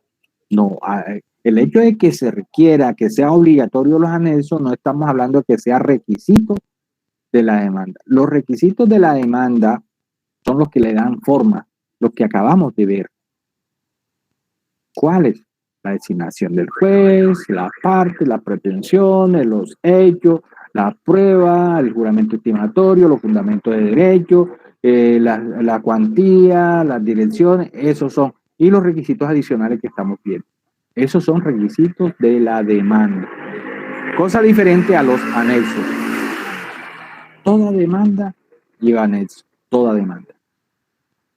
El primer anexo que tenemos que aportar, ¿cuál es? El poder. Porque a menos que usted sea abogado y usted esté presentando la demanda en nombre propio, no tiene que aportar el poder. Pero si usted está actuando a través de abogado, para que pueda actuar a través de abogado, tiene que darle poder a ese abogado. Y ya vimos cómo se otorga el poder. Entonces, si va a presentar la demanda, no lo puede otorgar en forma oral, porque los poderes orales solo se otorgan en audiencia o diligencia. Si va a presentar la demanda, apenas la va a presentar. Entonces, el primer requisito de la demanda es el poder. ¿Listo? Con el que va a actuar el abogado. Bien. Hay otros requisitos de la demanda, porque acuérdense que nosotros estábamos hablando que puede presentarse las personas jurídicas que tienen que actuar a través de representante legal o las personas que sean incapaces también tienen que actuar a través de representante legal. Cuando se trata de... Profe. ¿Sí? Esos requisitos que está dando ahora entran en los anexos de la demanda. Estamos hablando de los anexos de la demanda, así es. Sí. Ojo que no te estoy hablando y te hice la advertencia que no se tratan de requisitos de la demanda, sino anexos. Los anexos son diferentes a los requisitos de la demanda. Vamos a desligar de eso de entrada, porque cuando hablamos de los requisitos son los que le dan forma a la demanda. Son formalidades de la demanda, que es diferente a los anexos. La norma lo distingue. ¿Listo? Y es más, las causales que más adelante vamos a mirar cuando falta unos y otros, la norma también le da un tratamiento diferente. Son causales diferentes de inadmisión de la demanda. Entonces, desliguémoslos de ya. Vamos a hacer la diferencia. Unos son los requisitos y otros son los anexos de la demanda. Bien. Dijimos, el primer anexo, el poder. Otro anexo. Cuando se trata de personas jurídicas, que son ficción legal, ¿por qué le llamamos que son ficción legal? Porque ellas existen en el papel privado, una escritura pública. Entonces, ellas no tienen materialización, no tienen. no existen así materialmente, sino que existen es en el papel. Se crea la empresa, la sociedad, tal, entonces se hace a través de documentos. Y ese documento hay que registrarlo en Cámara de Comercio, que lleva registro de las personas jurídicas. Hay algunas que se registran, que no tienen la condición de comerciales, se registran ante el Ministerio del Interior, pero tienen un registro. Entonces, cuando usted va a presentar una demanda, apoderando a una persona jurídica de esta o en contra de una persona jurídica, entonces usted tiene que aportar la prueba de la existencia y de la representación. Ese certificado, ¿quién se lo expide? La Cámara de Comercio. Prueba de la existencia. Fíjense una cosa, tiene que probar que existe. ¿Y cómo tiene que probar que existe? Aportando un certificado de la Cámara de Comercio donde diga que se registró tal entidad mediante tal escritura, mediante tal documento. Ojo, tiene que aportar. Porque es la forma, ¿por qué no se realiza? ¿Cómo el juez le va a decir, oiga, venga, pruébeme usted que usted existe? No me está viendo. Pero la persona jurídica sí le va a decir, venga, ¿cómo sé yo que esa persona existe? Aquí está la prueba, señor juez, certificado, donde se hizo mediante escritura pública o documento privado y se registró en Cámara de Comercio, y Cámara de Comercio está certificando la existencia. Y lo mismo también la representación. ¿Quién está actuando? Porque si aparece el señor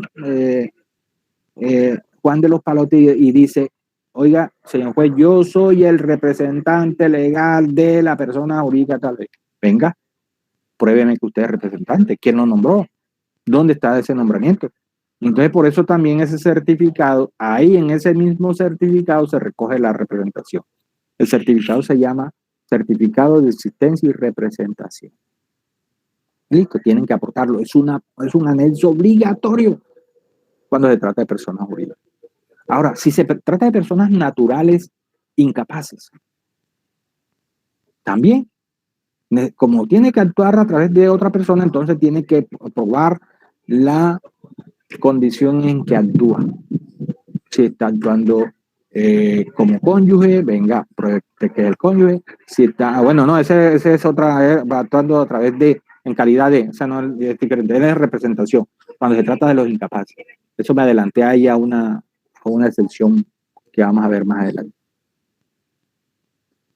Entonces, si son incapaces, que no pueden acudir por sí solos, sino a través del representante legal, entonces el representante legal tiene que probar de que él es representante legal. ¿Cómo? Cuando se trata de los menores, los padres, con el registro civil. Entonces, ese es un anexo obligatorio para probar de que esa persona que dice ser el representante legal tiene esa condición. ¿Listo?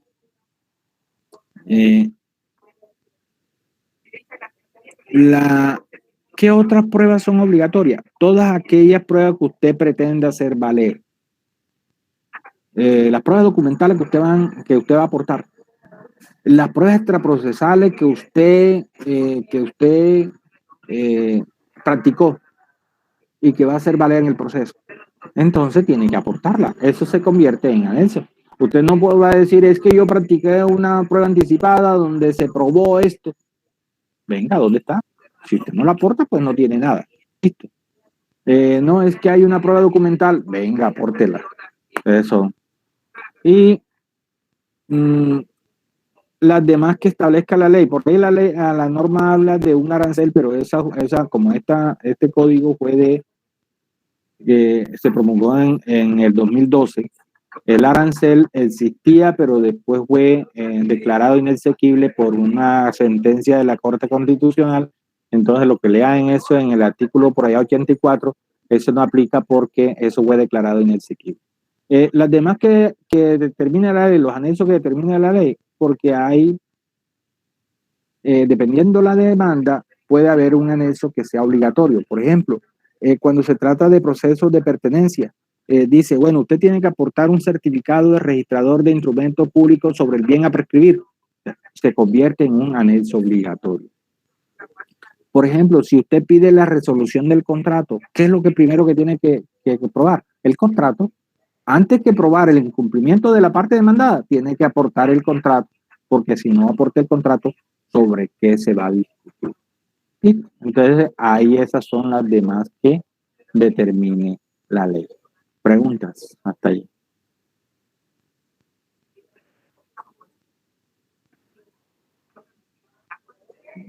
No, Bien. profe.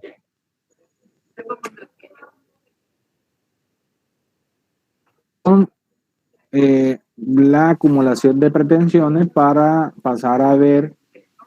¿Se acuerdan que cuando veíamos pretensiones, o aquí hay una norma que lo estudia aparte y lo encontramos en el artículo 88 del Código General del Proceso? Entonces ahora sí vamos a mirar los requisitos que trae la norma para poder acumular pretensiones. Porque yo no puedo llevar a una demanda las pretensiones que yo quiera, porque la ley, eso está arreglado. Sí, puedo llevar hechos porque de allí se origina, la pretensión se origina de los hechos, pero ¿qué requisitos debo cumplir para? En principio hay tres que son principales, son generales, se aplican a toda la acumulación de pretensión. Después vamos a ver unos requisitos en particular, pero primero vamos a ver esos tres requisitos generales. El primer requisito que hay que estudiar que tener en cuenta es que las pretensiones que yo llevo al proceso todas sean competentes del mismo juez. Todas sean de competencia del mismo juez. Aquí no se tiene en cuenta sin tener en cuenta la cuantía. ¿Por qué sin tener en cuenta la cuantía? Porque yo puedo acumular una de mayor, con una de menor, con una de mínima. Porque ahora la norma lo que hace es que dice que esas pretensiones se acumulan. Además que el juez de mayor jerarquía, como los jueces de circuito, lo conocen por aquel factor que estudiamos nosotros, que es el factor conexión, ¿se acuerda? Por el fuero de atracción, ¿se acuerda? Entonces, que me permite a mí acumular una pretensión mínima a una menor a una mayor, una mínima a una mayor. Entonces, por eso no se tiene en cuenta la cuantía. Que sean de competencia del mismo juez. Entonces, yo no puedo llevar una que sea de competencia de un juez civil y otra que sea de competencia de un juez laboral, por ejemplo. No puedo. Porque no sería competencia. Ahora, siendo dos jueces civiles, pero resulta que de acuerdo con la naturaleza, una pretensión la conoce el juez de circuito y otra pretensión por su naturaleza la conoce un juez municipal. No. Lo único que no se tiene en cuenta es la cuantía, como dije, porque se pueden acumular pretensiones mínimas, menor y mayor. ¿Sí? Entonces, que sea de competencia del mismo juez. Bien. Otro requisito, que las pretensiones no se excluyan entre sí, que no sean excluyentes. Pero claro, hay una salvedad, dice, salvo que se proponga como principal y como subsidiaria. Vamos otra vez a ese temita que lo tratamos hoy en la pregunta y aquí nos permite extendernos en él. Aquí viene, habla sobre las pretensiones principales y subsidiarias, de que estaba hablando, creo que Valentina, ahora que hizo su intervención. ¿Cómo así? Que no se excluya. Cuando una cosa es excluyente con la otra. ¿Se acuerdan en física? ¿Es eso excluyente? Eso es excluyente. Si usted tiene en un envase un líquido, para echar otro líquido allí, si ya está, claro, lleno, que ocupe todo el envase, para echar otro líquido allí, tiene que sacar ese que está ahí. Si tiene un cuerpo sólido y ocupa todo el espacio para meter otro cuerpo sólido ahí, tienen que sacar ese cuerpo ahí, porque dos cuerpos no pueden ocupar el mismo espacio. Esos son excluyentes. Entonces, acá tratamos... Adelante. Entonces un ejemplo de eso serían las pretensiones principales con las subsidiarias, ¿no? Sí, sí, Daniela, claro. Ese es el ejemplo y la norma, mira que te lo trae. La norma te dice que las pretensiones no se excluyen entre sí, salvo que se proponga una como principal y otra como subsidiaria. Pero las dos, siendo excluyentes, no pueden ser principales. Entonces, ¿cuál es el caso? Es este precisamente. Entonces, se puede proponer una como principal, otra como subsidiaria. ¿Por qué? Porque no te la van a conceder las dos al tiempo. Lo que tú estás pidiendo es que en el evento en que no te prospere la principal, entonces te prospere la subsidiaria. El caso que exponíamos aquí en la clase pasada y que ahorita lo recordamos con la intervención de Valentina, que nos dice cuál. Oye, primero, que se cumpla el contrato. Pero yo no puedo pedir que se cumpla el contrato y al mismo tiempo que se resuelva el contrato, porque resolver el contrato es deshacer el contrato. Entonces yo no puedo pedir, oye, cúmpleme el contrato y al mismo tiempo deshágalo. ¿Cómo es eso? Por favor. Ahora, lo que decíamos es, bueno, podemos pedir que se cumpla el contrato, pero en el evento en que no se pueda cumplir, entonces resuélvalo para que me indemnice, para que se hagan las devoluciones y se haga la indemnización. Eso ya es otra cosa. ¿Listo? Entonces, ¿por qué? Porque no se pudo cumplir, pero no puedo pedir las dos al tiempo porque son excluyentes. Las dos como principal no van. Bien, ¿alguna pregunta allí? Y la tercera, el tercer requisito entonces es que se pueden tramitar por el mismo procedimiento. Que se puedan tramitar por el mismo procedimiento. ¿Cómo es eso? Claro, yo no puedo acumular una pretensión verbal a una ejecutiva. Miren esto. Si voy acumulando pretensiones, todas deben tramitarse por el trámite verbal, por el procedimiento verbal.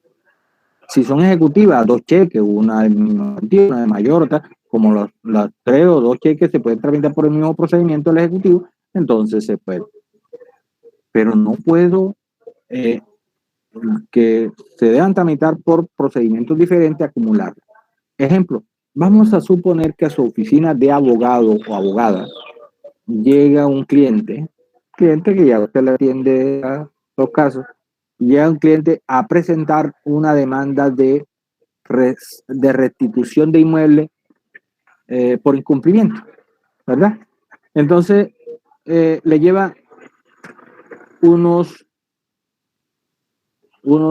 cheques, por ejemplo, unos cheques, y le dice, oiga, vamos a cobrar estos cheques y vamos a restituir ese inmueble porque esos cheques son el pago de los cánones de arrendamiento y como esos cheques el banco no los está pagando, pues yo voy a terminar ese contrato. Ojo con eso. Miren esto, miren cuáles pretensiones hay aquí. Uno, el de restitución de inmueble. El de restitución de inmueble es un contrato, es un procedimiento verbal. El de restitución de inmueble es un procedimiento verbal. ¿Listo?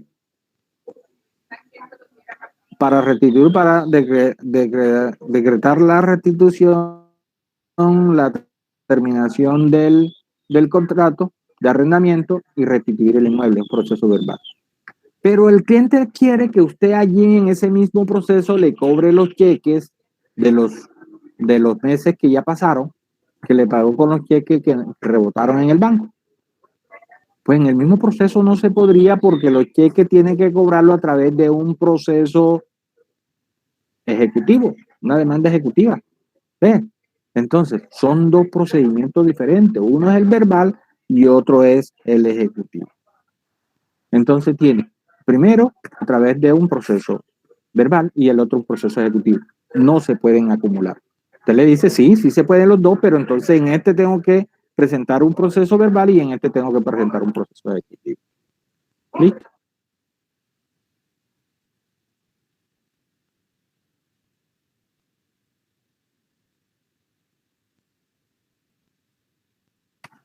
Bien. ¿Preguntas hasta allí? Esos son los 3 requisitos generales que se aplican para todas las demandas. Hay unos requisitos especiales, unos para los procesos declarativos y otros para los procesos de ejecución. Para los procesos de ejecución, por ejemplo, usted puede presentar pretensiones de varias personas en contra de un mismo o uno mismo demandado, en una misma demanda. Por ejemplo, llega a su oficina varias personas, uno lleva un cheque, después otro día llevó un pagaré, otra persona, después otro día otra persona lleva otro cheque, otro lleva una letra de cambio, y resulta que el deudor es el mismo, ¿verdad? La norma permite que usted pueda presentar una sola demanda con esas varias pretensiones de esas varias personas. Pero la norma trae como requisito que se persigan los mismos bienes. O sea, el vínculo allí en el proceso de ejecución para acumular pretensiones de varias personas son los bienes que usted va a perseguir. ¿Sí? Ese es el requisito que trae. Bien. O sea que si usted va a embargar bienes diferentes, no puede presentar pretensiones, acumular pretensiones de varias personas, porque el vínculo tiene que ser los mismos bienes. Bien, es en el proceso de ejecución. ¿Qué permite entonces que yo pueda presentar pretensiones de varias personas en el proceso de ejecución? Que se persigan los mismos bienes. ¿Bien? Y para el proceso declarativo, también hay unos requisitos especiales donde también se puedan formular pretensiones de uno o varios demandantes en contra de uno o varios demandados, porque ahí puede ser el liticonsorcio, puede ser tanto activo como pasivo, tanto en la parte demandante como en la parte demandada. Pero la ley también trae unos requisitos. Uno, que provengan de la misma causa. Por ejemplo, un proceso de responsabilidad civil extracontractual, eso se da mucho. ¿Cuál es eso? Los accidentes esos que se dan en transporte colectivo, un bus, una buseta, la misma causa es el accidente. El que causa el daño es la misma causa, el accidente. Se reventó una llanta o sufrió avería mecánica y sufrió el accidente el vehículo. Y hubo varias personas que sufrieron daño y se derivan diferentes perjuicios. Listo, tienen una misma causa. Con uno solo que pruebe la causa del accidente le va a servir a las demás personas, porque es una misma causa. En ese caso, entonces, esas personas pueden demandar por separado porque tienen todo su derecho, porque sus pretensiones son diferentes. Por eso es que se da la acumulación, o demandar en forma conjunta. Si varias personas acudieron al mismo abogado, el abogado puede decir, si demás presenta una demanda por cada uno de los clientes que lo buscó para presentar la demanda, o la puede presentar en una sola demanda, porque la ley se lo permite. ¿Por qué? Porque provienen de una misma causa.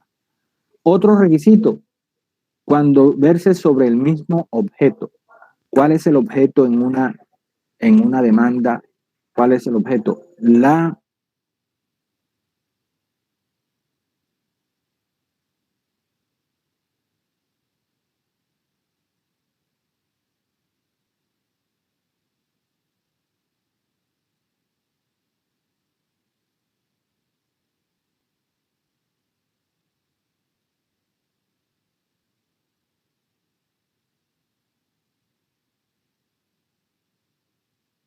Objeto, lo que persigue es lo mismo, aunque las pretensiones sean diferentes. Oh.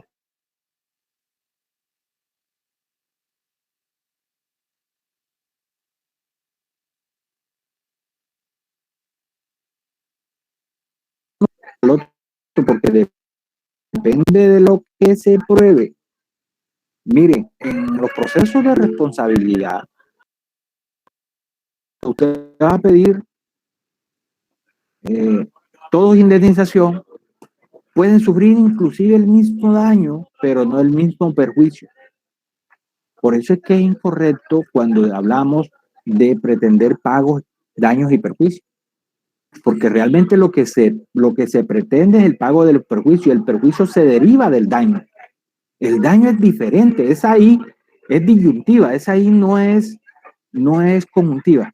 No es lo mismo decir daño que perjuicio. El perjuicio se deriva del daño. Creo que eso se lo expliqué yo aquí. No. La diferencia. No, profe. No, profe. Sí. No, profe. Y si lo explicó, lo puede explicar otra vez, que es que no lo tengo claro. Listo. Hagámoslo. Resulta que el perjuicio decimos que es el que se deriva del daño. ¿Cómo es eso? Sí. El daño es el menoscabo, la lesión que usted sufre bien en su humanidad, en el cuerpo o bien en los bienes. Ejemplo, se fracturó una pierna, ese es el daño. Ejemplo, le estrellaron su vehículo, ese es el daño. Ese es el daño. Ahora, ¿cuál es el perjuicio? ¿Qué se deriva de allí? La pierna, listo. Fue apenas la incapacidad de los 30 días y ya después usted quedó bien. ¿Sí o no? Ah, bueno, entonces hay un perjuicio hasta ahí. Pero ese perjuicio puede ser mayor. Por ejemplo, resulta que tuvieron que hacerle varias operaciones, usted quedó con unas cicatrices que ya no se puede poner usted, si la mujer el vestido de baño, el hombre el vestido de baño, ya no puede, o ya no puede practicar fútbol, o ya no puede practicar el deporte que hacía de alto rendimiento, o qué sé yo, o simplemente por diversión. Ese es el perjuicio. Fíjese, que se deriva de la fractura. Le estrellaron el vehículo. ¿Cuánto fue el perjuicio? No, fue leve y apenas pues se gastó 500,000 pesos, listo, bueno. No, es que hubo casi un daño, pero exagerado, que se tuvo que gastar millones de pesos. Ese es el perjuicio que se deriva de ese daño. En estos casos, por ejemplo, todos están pidiendo perjuicio, pero uno es posible, y es posible no, van a pedir uno más que otro, otros de acuerdo con el perjuicio que hayan sufrido. Inclusive, se puede dar el caso que ante el mismo daño el perjuicio sea diferente. Sí, señor, ante el mismo daño el perjuicio sea diferente. ¿Listo? Ejemplo, dos personas sufren la misma lesión. ¿Cuál? Fractura de la pierna a la misma altura de la pierna. ¿Por qué? Porque iba en el mismo puesto, cayó una varilla del vehículo y le ha fracturado la pierna a la misma altura. Esa gente, esas dos personas sufren el mismo daño, pero no el mismo perjuicio. ¿Por qué? Porque depende de la actividad que se desarrolle, desempeñe cada uno de esas personas. Si uno es oficinista, al mes ya él está haciendo su oficina, pero si el otro es deportista, entonces ya eso al mes no va a poder jugar. ¿Quién sabe si hasta allí llegue su carrera? Ahora, siendo deportistas los dos son futbolistas, pero los salarios son diferentes. Uno es el defensa que tiene por allá $1 millón al año y el otro se gana $12 millones al año. Fíjense que el perjuicio es diferente, siendo el mismo daño.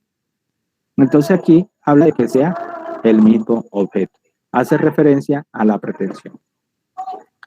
Que se halle entre sí una relación de dependencia. Las pretensiones, por ejemplo, cuando se habla del mismo hecho, si uno puede depender de que el otro pruebe el hecho, entonces en estos procesos de responsabilidad civil extracontractual son muy comunes que haya dependencia de una pretensión con otra. Que se puedan servir de una misma prueba. Les decía yo ahora rato, si una de las personas probó el hecho del accidente y a la otra no podrían que probar el hecho del accidente porque ya está probado en el proceso. Pruebe entonces ahora el perjuicio, el daño y el perjuicio que se le causó. ¿Listo? Eso para los procesos declarativos. Preguntas hasta allí, jóvenes. Bien, ¿cuántos hay conectados?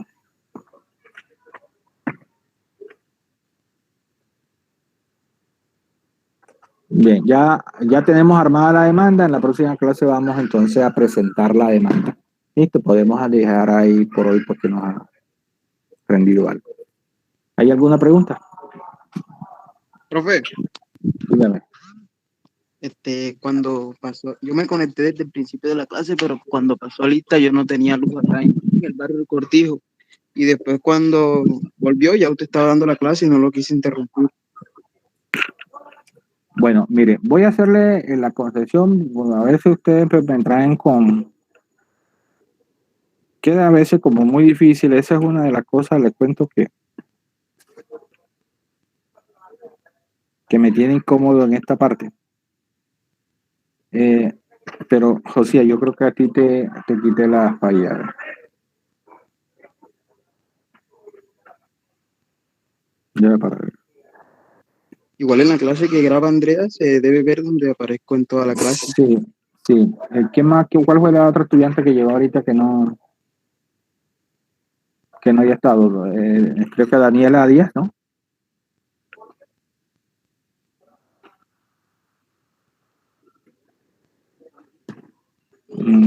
No está. Daniela Díaz, sí. Daniela, ¿sí está? Juan Carlos, sí. Profe, disculpe, yo también entré tarde porque no tenía luz en mi casa, pero yo estaba toda la clase mediante llamada Julián. por medio de Andrea. Ya te digo. Urueta. Sí, no hay problema. Daniela, ¿sí está ahí, Daniela? Profesor, yo entré tarde porque no tenía luz. Daira García.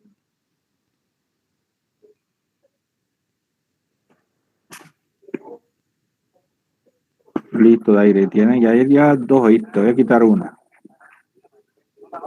Bueno, listo. Bueno, jóvenes, que tengan buena noche.